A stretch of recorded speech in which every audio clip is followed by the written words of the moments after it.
Hey, I'm Jules and today I'm going to talk about why learning I'm autistic saved my life. So, growing up, I struggled at school. Maybe not, I did visually, I struggled at school, people could tell, but it was mainly when I was at home that I struggled. Like, I would just go home and then I would just like lie in my bed, stare at the ceiling, lie under the covers, and just like felt like I just kind of died until I had to go in the next day. Often didn't sleep very well. And it's just kind of like a lot of that, and I know like a lot of teenagers get this, but I think the level to which I was experiencing depression and anxiety was like, it was pretty bad. I'm unfortunate in that like I had a really good group of friends who like supported me, but I didn't really share with them. They just always knew like, oh, I don't know, Jules got something going on. And then after I left school, I really didn't know what to do. So I just kind of copied what my friends did, like worked abroad, and that was really hard. Like I enjoyed the work and I was really good at it, but like didn't like socialise with anyone. Bearing in mind I was like working in a ski resort and like people go there like party and socialise. Like I made friends and I did socialise, but like I didn't do much skiing, I didn't socialise that much, and I feel kind of ashamed like admitting this, but it makes a lot more sense now. I put on a lot of weight, and yeah, just like, even though I found the job, I don't want to say I found it easy because I didn't, I found it really difficult. But I think I just put like a lot of pressure on myself, and yeah, after that like it just took like a certain amount of period of me like going home, not working, and just like being outside every day and walking to like kind of recuperate. And this is just kind of like a rolling theme through my life. It's just been like, when I haven't had a job, I've like been able to like maintain self-care and have friendships, but as soon as I work, that kind of goes out the window. And I think it was just like just this, but like repeatedly, and it got to the point where like, you know, like I'm an adult, like my self-care now like needs to kind of be happening.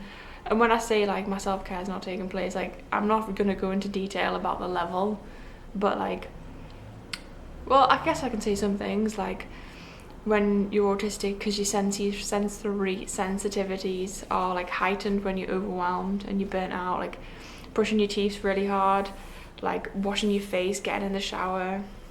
And this is also symptoms of depression. But depression also comes with like low energy. Like this isn't necessarily always the case. It is the case sometimes when I'm depressed, but it's also a lot to do with like general overwhelm. And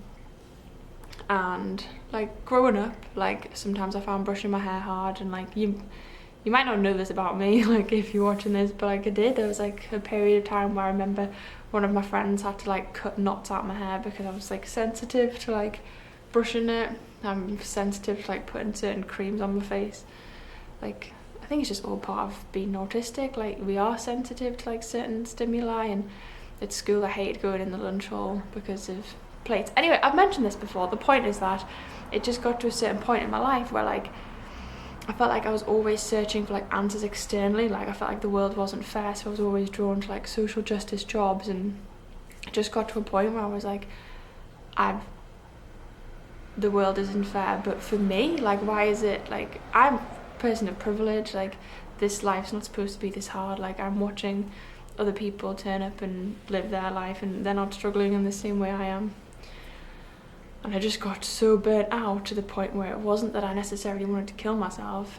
It was just like, well, I was having like intrusive thoughts like constantly, where I was just like picturing my death, which is odd because I wouldn't say I was depressed at that point, or maybe I just couldn't feel depression in my body. I know a lot of autistic people sometimes struggle with alexithymia, so it's where you can't physically feel your emotions.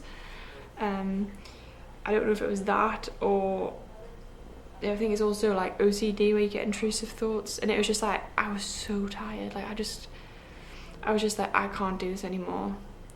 And yeah, then it just kind of went from like bad to worse. And learning I'm autistic just helped me like make sense of so many experiences that had happened in my life that I hadn't realised I'd actually like blocked out, like because I hadn't been able to, I guess, like process them or make sense of them.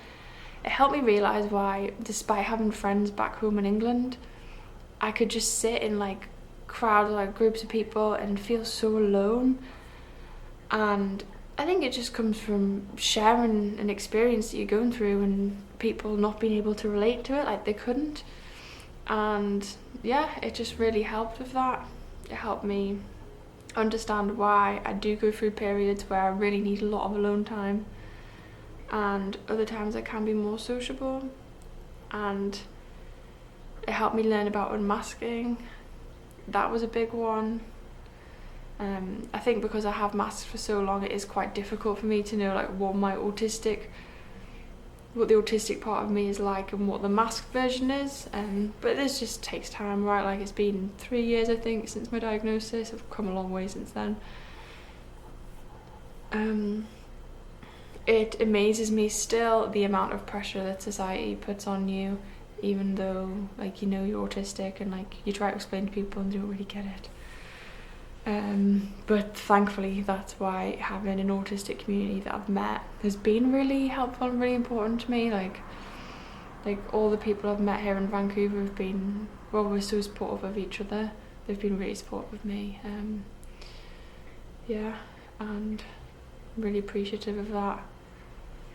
And just knowing that like you're not alone in what you're going through. Yeah, I think it's just like the constant disassociation. Like it's where everything that you go through, you feel like it's kind of not valid because you can't share it or other people can't relate to it. So it's kind of like that never gets processed. Like, and it's just like in small interactions. It doesn't even mean bad ones. Just like day-to-day stuff. And so it just felt like there's all these like experiences I've had that people couldn't understand. How like, oh, so that's just a Jules thing. Like, how would that ever happen to Jules? That would never happen to me. Just like that building up and up and up, and then there's just this thing going through my head like there's something wrong with me. There's got to be something wrong with me. Like, why do I get myself in these like quite dangerous situations? You know, like, yeah. And then learning I'm autistic just helped me process that. It also, like, I think has changed the way my family treat me and the way that I relate to them. Now I can like understand. It's helped me let go of a lot of anger. Yeah, so that's why learning I'm autistic saved my life. Oh, and also like there was so many points in my life where I'd just been like, if I don't find this answer at this point, like I'm gonna kill myself. I don't like saying this on YouTube, but like it's true, and I'm just glad that I held on this long, because a lot of autistic people don't. Like we're one of the highest populations for committing suicide, and I'm so grateful every day to have like the support that I do have. But we don't all have that, and yeah, that's why I think just more people like turning up and sharing their story can help people feel validated, because we don't all have those opportunities. So yeah, if you are suicidal or you've experienced suicidal ideation because you think, I don't know, because of whatever reason, and then maybe you found out you're autistic, like, you're not alone.